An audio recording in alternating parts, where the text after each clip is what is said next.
আসসালামু আলাইকুম। আশার মিনি কিচেনে সকল বন্ধুদের স্বাগত জানিয়ে শুরু করছি। আজকে আমি নিয়ে এসেছি ছোটো থেকে বড় সকলের জন্য খুবই মজার একটি নাস্তা রেসিপি। সকাল এবং বিকেলে নাস্তায় কিংবা বাচ্চাদের টিফিনের জন্য বানিয়ে দিতে পারেন। বাচ্চারা কিন্তু খুবই মজা করে খেয়ে নেবে। তো চলুন রেসিপিটি দেখে নেওয়া যাক। আর রেসিপি পছন্দ হলে আমার চ্যানেলটি সাবস্ক্রাইব করে আমার পাশে থাকবেন। এখানে আমি একটা বড় বাটির মধ্যে 1 কাপ আটা নিয়েছি নাস্তা বানানোর জন্য। আর দিয়ে দিচ্ছি খুব অল্প পরিমাণের কালো জিরে, দিয়ে দিচ্ছি পরিমাণ মতো নুন, দিয়ে দিচ্ছি 3 চামচের মতো সাদা তেল ময়নের জন্য,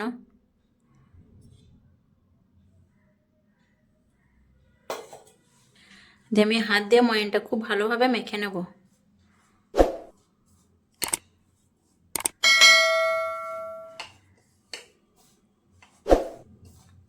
ময়নটা খুব ভালোভাবে হাত দিয়ে আমি মেখে নিলাম। এখন একটু একটু পানি দিয়ে আমি একটা ডো বানিয়ে নেব।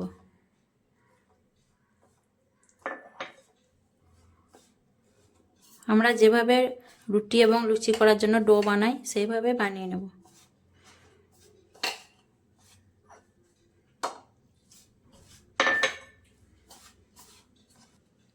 দেখুন ডোটা আমি বেশ কিছুক্ষণ ধরে মধ্যে খুব ভালোভাবে বানিয়ে নিয়েছি। আর এখন আমি এটা ঢাকা দিয়ে 10 মিনিট রেস্টে রেখে দেবো। আর ততক্ষণে পুরটা বানিয়ে নেব। পুর বানানোর জন্য আমি গ্যাসটা অন করে একটা কড়া বসিয়ে দিয়েছি আর দিয়ে দিচ্ছি পরিমাণ মতো রান্নার তেল। তেলটা গরম হয়ে আসলে আমি দিয়ে দেবো কিছুটা কাঁচা জিরে। তেলটা বেশ ভালো করে গরম করে নেওয়ার পর আমি দিয়ে দিচ্ছি 1/2 চামচ মতো কাঁচা গোটা জিরে তেলের মধ্যে দিয়ে জিরেটা একটু আমি ভাজা ভাজা করে নেব। জিরাটা একটু ভাজা ভাজা হওয়ার পর দিয়ে দিচ্ছি একটা ছোট সাইজের গাজর কুচি, দিয়ে আমি গাজরটা তেলে একবার নাড়াচাড়া করে ভেজে নেব। গাজরটা বেশ একটু ভাজা ভাজা করে নেওয়ার পর আমি দিয়ে দিচ্ছি ক্যাপসিকাম কুচি, দিয়ে আবারও আমি ভালোভাবে নেড়েচেড়ে ভেজে নেব। গাজর আর ক্যাপসিকাম বেশ কিছুক্ষণ ভেজে নেওয়ার পর দিয়ে দিলাম টমেটো কুচি, দিয়ে আবারও আমি টমেটো কুচিটা গাজরের সঙ্গে একবার নাড়াচাড়া করে তেলের সঙ্গে ভেজে নেব। সবজিগুলো বেশ কিছুক্ষণ ভেজে নেওয়ার পর দিয়ে দিচ্ছি পরিমাণ মতো নুন, 1/2 চামচ হলুদ গুঁড়ো, 1/2 চামচ লঙ্কা গুঁড়ো, 1/2 চামচ ধনে গুঁড়ো, 1/2 চামচ জিরে গুঁড়ো। ছোট বাটিতে 1/2 বাটি পানি দিয়ে দিচ্ছি মশলা কষানোর জন্য, যাতে মশলাটা লেগে না যায়। দিয়ে আমি ভালোভাবে মশলাটা সবজির সঙ্গে কষিয়ে নেব।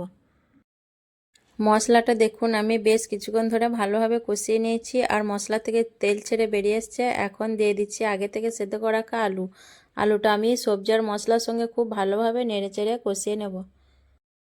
আলুটা আমি বেশ কিছুক্ষণ ধরে মশলার সঙ্গে কষিয়ে নিয়েছি আর পুরটা এখন আমার রেডি হয়ে গেছে। এখন আমি গ্যাসটা অফ করে পুরটা ঠান্ডা করে নেব। পুরটা কিন্তু খুব ভালোভাবে ঠান্ডা করে নিতে হবে, গরম অবস্থায় নাস্তার মধ্যে দেওয়া যাবে না। 10 মিনিট পর আমি ফিরে এলাম আর এই ডোটা থেকে এখন আমি ছোট ছোট করে লেচি কেটে নেব। খুব বেশি বড় করব না, ছোট ছোট করে করব, লুচির থেকে যেন একটু বড় হয়। ঠিক এইরকম ছোট ছোট করে লেচিগুলো কাটবো। লেচিগুলো আমি সব গোল পাকিয়ে নিয়েছি, এখন একটা একটা করে বেলে নেব।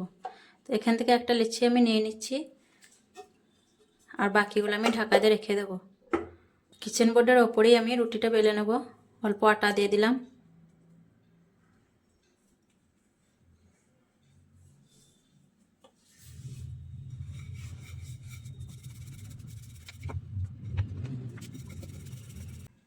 দেখুন পাতলা করে একটা আমি রুটি বেলে নিয়েছি আর খুব বড় করে বেলে নিয়ে একটু ছোট করে বেলেছি, একটু মানে লুচির থেকে একটু বড় করে বেলে নিয়েছি।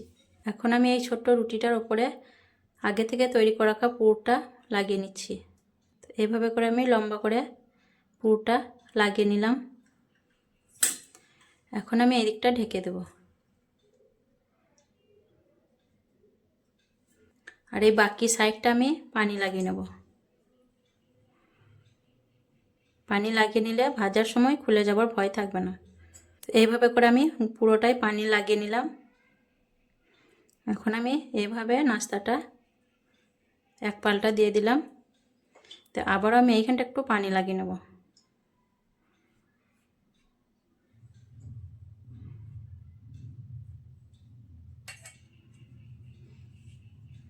দিয়ে এখানটা হাত দিয়ে চেপে বসিয়ে দিচ্ছি। দেখুন খুব সুন্দরভাবে হয়ে গেল। আর এখন আমি কাঁটা চামচ দিয়ে এই দুই সাইড একটু ডিজাইন করে নেব, এতে করে দেখতেও ভালো লাগবে।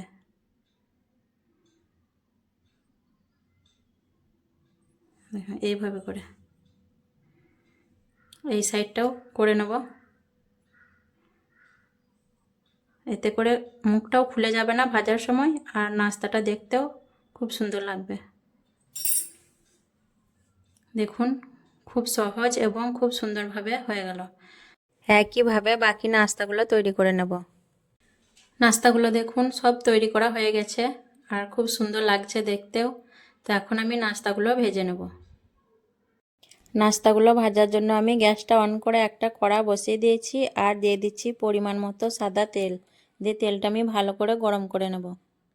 তেলটা ভালো করে গরম করে নেওয়ার পর আমি নাস্তাগুলো একে একে গরম তেলের মধ্যে দিয়ে দিচ্ছি আর লো টু মিডিয়াম হিটে আমি নাস্তাগুলো ভাজতে থাকবো। নাস্তাগুলো এক পিঠ কিছুক্ষণ হওয়ার পর আমি একটা কাঁটা চামচের সাহায্যে নাস্তাগুলো একবার পাল্টে দিচ্ছি। নাস্তাগুলো আবারও আমি একবার কাঁটা চামচের সাহায্যে পাল্টে নিচ্ছি আর নাস্তাগুলো দেখুন খুব সুন্দরভাবে ফুলে উঠেছে। আর নাস্তাগুলো কিন্তু ভাজতে খুব বেশি সময় লাগবে না। কালারটা একটু ব্রাউন কালার হয়ে গেলে আমি নাস্তাগুলো তুলে নেব। নাস্তাগুলো দেখুন বেশ কিছুক্ষণ ভেজে নেওয়ার পর খুব সুন্দর একটা কালার চলে এসছে। আর এখন আমি নাস্তাগুলো তেল থেকে ছাঁচড়া দিয়ে তুলে নিচ্ছি আর তেলটা আমি খুব ভালো করে ঝরিয়ে নেব। আর বাকি নাস্তাগুলো আমি এইভাবেই ভেজে নেব। নাস্তা রেসিপি কেমন লেগেছে অবশ্যই কমেন্টে জানাবেন। ভালো লাগলে লাইক করবেন, শেয়ার করবেন আর আমার চ্যানেলটি সাবস্ক্রাইব করে আমার পাশে থাকবেন। আসবো আবারও অন্য কোনো রেসিপি নিয়ে। আল্লাহ হাফেজ।